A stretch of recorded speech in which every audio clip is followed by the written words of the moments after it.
బోటి ఫ్రై చేసుకుందాము. దీనికి మంచిగా శుభ్రం చేసి పెట్టుకున్నాము. దీనికి కొన్ని వాటర్ వేసి కుక్కర్ ప్యాక్ చేద్దాము. ఇది మునిగేంత వరకు వాటర్ ఉంటే చాలండి. ఒక 3-4 విజిల్ వచ్చినాక తీసేద్దాము. కుక్కర్ ప్యాక్ బోటి ఈ విధంగా ఉడికించుకున్నాం కదండి. ఇప్పుడు బోటి ఫ్రై చేసుకుందాం. ఆయిల్ పోసుకున్నాము. 4 లవంగాలు, ఒక చెక్క వేసుకున్నాము. ఉల్లిపాయ వేసుకున్నాము.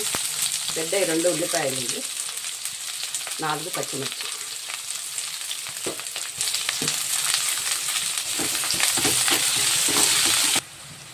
కొద్దిగా పసుపు, అల్లం వెల్లిగడ్డ పేస్టు,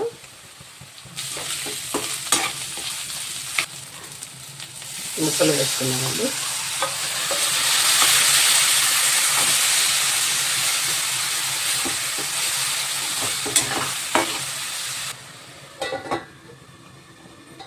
మూత తీద్దాము.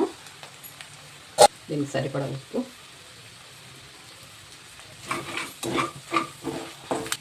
కారం 1 స్పూన్ వేద్దాము.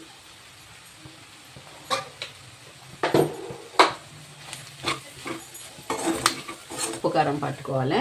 మూత పెడదాము. మూత తీస్తుద్దాము. అయిపోయిందండి. కొద్దిగా గరం మసాలా, కొద్దిగా ధనియాల పొడి, కొత్తిమీర వేసి దింపేసుకుందాం.